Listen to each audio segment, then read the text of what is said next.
This video is sponsored by Jonathan the Gamer. Thank you so much and please enjoy the video. Well, since this channel seems to really like demons and angels and the like, what other things can I bring in that has that same sort of aesthetic? Let me introduce myself, the Butler Grell Sutcliffe. What do you say? Let's get along. Oh god, this anime again. So anyone that has seen or at least enjoys older anime has most likely seen one or two shows that were from the late 90s or the early 2000s. Personally, most of my favorite animes are from the 80s and go up all the way to the early 2000s, due to them all having such vast art styles, plots, and set pieces that are still used to this very day. Hell, they even can go far to inspire artworks and even stories, like the shonen mangas and romance animes. Even my other siblings, and especially my mother, were into them. However, if you ever looked at me and asked me the question, what was your sister and mother into back then I would look at you with the most tired eyes imaginable and answer,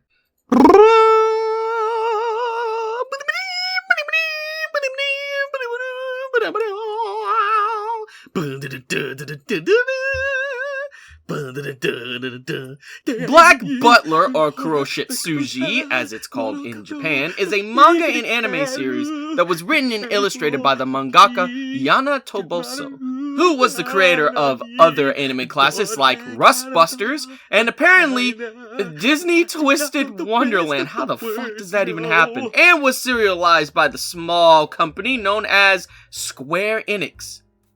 Bitch, where the fuck is KH4? I'm tired of your bullshit. Anyways, the series would start on September 16th of 2006 and is still being written to this day. At least it isn't as long as Detective Conan or One Piece. With 34 volumes under its belt, it would be a massive success, with many fans clamoring for all of the characters, mostly Sebastian and Grail, and the story that it would set out to tell. Now, I myself watched this anime years ago at a young age, so I have a pretty good understanding of the story. Well, except for the second season, which I'll get into that later. This video will be my impressions and opinions about the first season, and much like my Sherlock Hound video, I won't be going into the main plot points or mysteries, due to this series' whole draw being the enigmas at hand. So, I'll give a general idea of what the plot is, and if it interests you, then you can watch it yourself. And also, you can read the manga afterwards, because if you're watching the anime, you're gonna have to read the manga. Like, legitimately, read the manga! So this is Black Butler's strange anime adaptation.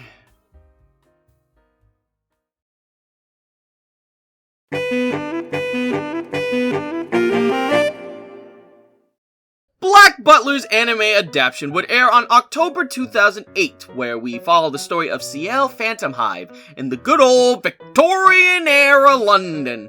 Get your jokes out now, fellas. Fish and chips, bottle water, shanking, pickpockets, all that whatnot. Just hurry up. Ciel over here is a part of the Phantom Hive family, who are basically super rich due to his father's position. Apparently, they also have a bunch of toy factories, and they go into different things later on in the series, like curry of all things. This is fucking crazy. Hell, there's even one in India of all places, which is also a plot point for the a couple of episodes in the anime. He had everything he ever wanted and lived comfortably without any sort of real trouble. Notice how I said had. Flashback to December 14th, 1885, where his entire house is attacked and burned down. He ends up surviving, but can't say the same about his parents and dog, though. And surviving is kinda of a loose term, due to the fact that he ends up being taken and sold to a bunch of demon-worshipping cultists as a slave. At the young age of 10 years old, this little guy is beaten, tortured, mentally abused, and let's just say Diddy could have also been a part of this group. It all seemed like this kid was gonna die at the hands of these captors, especially since they were going to use him as a sacrifice to summon a demon. Lo and behold, it's the secondary protagonist. Now, you'd think that old Ciel would just die right here, but crazily enough, he ends up making a deal with the demon where he'd help him find the ones responsible for his family's death, and in return, he would give his soul to him. Luckily, he takes the deal and saves Ciel, where he then names the demon Sebastian, after his dead guard dog. Flash forward back to the present where Sebastian works as Ciel's butler, and with Ciel now being the head of the Phantom Hive name at the young age of 12, and works for the fucking Queen of England in the same position as his father, where he looks into strange, unexplainable cases. Oh yeah, and he also sports a new eye with a purple color and a demonic sigil that's in it. That's why he wears the eye patch. Throughout the anime, he'll dive deep into the strange goings-on in London, meet new faces, new enemies, people who folks can't tell if they're meant to be male, female, or trans, and delve into the strange mystery that hides within the city streets, where a bunch of crazy cult shit happens. Alright, so, now that we know the basic plot, let me tell you about how I feel about this anime. Honestly, it's not bad. I enjoyed rewatching the anime and seeing all the crazy shit that went on in the Phantom Hive mansion, and the fight scenes. Fuck the fight scenes. Sebastian steals the show throughout a bunch of these scenes, and a lot of times, it makes me feel like the anime is his anime, not much Ciel's. However, without Ciel's presence, the anime would fall flat, at least in my opinion. And don't think that Ciel doesn't have his moments, because believe me, this kid may be 12 years old, but he eats. This guy's an aura farmer, like legitimately. When he shows that he don't have fear, he really shows that he don't have fear. Like, wow, okay, yep, They're a pretty damn good duo.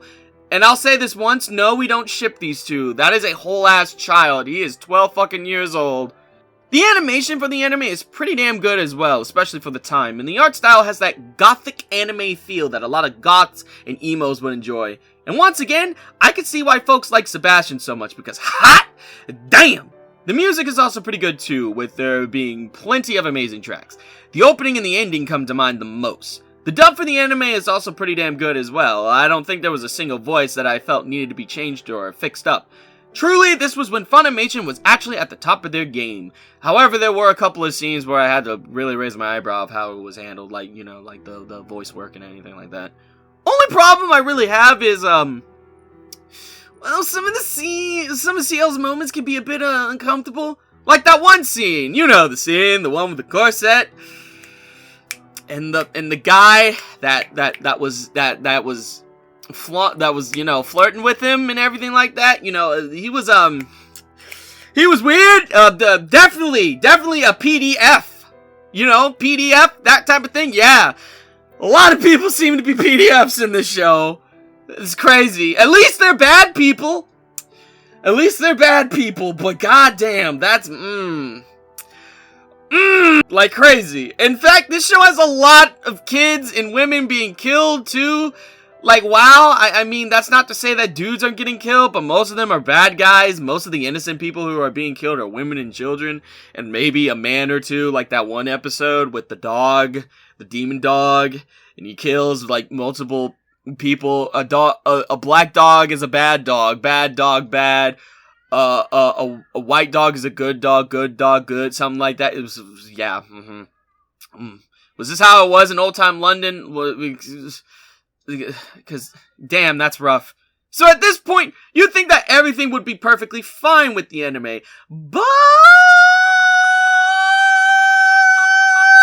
this is where I get into some very strange shit, honestly. Like, this is strange shit on it, and also, I'm just letting people know this is completely unscripted. I'm just talking about this as I figured out, too. Basically, everything that goes on in more than 66% of the anime is completely and utterly non-canon. What do I mean by this, you may ask? Well, I mean, literally only the first few episodes are similar to the manga, whereas the rest of the anime is just a huge heap of filler. The plot, a good deal of the characters, and even manga characters' motivations are different as well. It's unclear why they did this, but this is why I say, read the manga first. The anime could be seen as a retelling or an alternative timeline to the manga, because at the end of the anime, you would think that this anime would, you know, kind of go in to, like, the manga, or, like, be similar to how the manga ends with these couple of moments. No, none of this appears in the manga. In fact, everything after this season and on to the second season are all its own thing. It isn't until they did the Book of Circus, which is the third telling, I believe, where it goes back to how the manga was. It was like a soft reboot. And lo and behold, when I figured this out, it really confused me, and my mother even watched the Book of Circus, and she liked the Book of Circus. But the school arc that they're doing now, it lost her because she's looking like, where are the angels?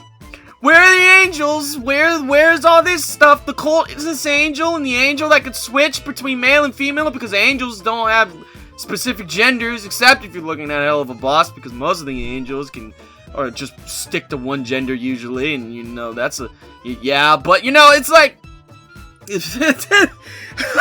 I don't know the best way to explain this. All I can say is read the manga first, and then if you want something interesting to watch, then watch the anime. And then, even if you do that, like, watch the first couple of episodes of the first season, and then go to Book of Circus, then everything else. Now, does that make this version and the second season of the other version of this version bad? Does that make it bad? No, not at all. In fact, the story of the anime is pretty good. It could be just drawing, you know, going from the anime to the manga, especially if people read, you know, read the manga first, you know, and wanted to partake in another form of media. That would be a little bit jarring. People would really be confused about this whole sort of thing. Now, honestly, I have not read all the manga, but I have watched all the anime, and I do know what happens in the manga from, like, other means of information. Mostly from people telling me. Mostly my sister. But, you know, it's jarring, it's weird, but, you know, it's not bad. It definitely feels like the events in the climax are put on a much wider scale in the anime, too. Especially where the anime is concerned. Again, I'm not going to go too deep into it. Just know that one song, you know, London Bridge is falling down, that's gonna be taken in the most literal form I can state. I'm just saying that right now. You know, still an interesting story, I will say. The manga at this point is still ongoing, which is probably why new anime seasons come really slowly. But even so, fans are definitely still interested in Ciel and Sebastian's adventures throughout London. Maybe I'll look into the other seasons fully in the future, because at this point I am curious to see how the writing differs between each season or chapter in this case. The series wouldn't stop at anime and manga though. To everyone's surprise, the series would be popular enough to receive a single Black Butler video game on the DS. Kuroshitsuji Phantom and Ghosts is the name, and it appears to be a mystery visual novel game. Hell, the artwork seems to be done by Yana Tabaso herself, with there being some anime-like images sprinkled in there for some moments. It was only released in Japan, but a bunch of dedicated fans were able to put out an English patch for people who were interested in the game, that is. Maybe I'll play it at this point and tell my thoughts and opinions. Only if this video does well, though. Other than games, Black Butler has had plenty of merchandise, like figures, an audio drama, soundtrack, you name it. From the large amount of items that can be purchased, it's no secret that the anime and manga have gotten so many people hooked. Hell, it could even hook you as well.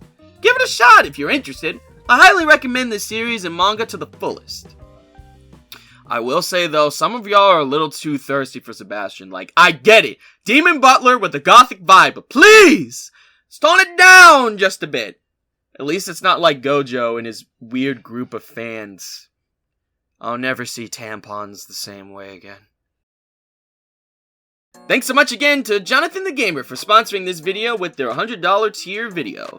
I'm always up for looking into more stuff that I haven't seen before, so it's always a joy to do these little videos and give my personal opinions on what I experience. If you guys have something interesting you want me to look into, come pop into the Patreon and join the $100 tier. Not only you can have me look into games, movies, anime, manga, shows, or even VTubers.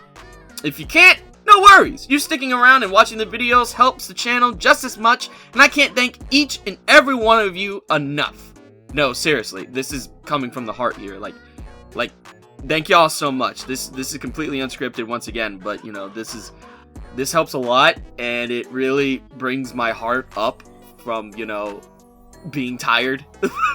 so thank y'all so much. It makes these videos way more enjoyable to make, and you know, whether it's from like donations or from you guys just being here and just chatting and commenting and liking, it really makes me very happy. So thank you all so much. I can't say it enough, so I'm gonna say it as many times as possible. Thank you guys so much. You guys are very important to the channel and very important to me. Let that be known. With that, thank you all so much for watching, and I hope you guys have a hell of a day.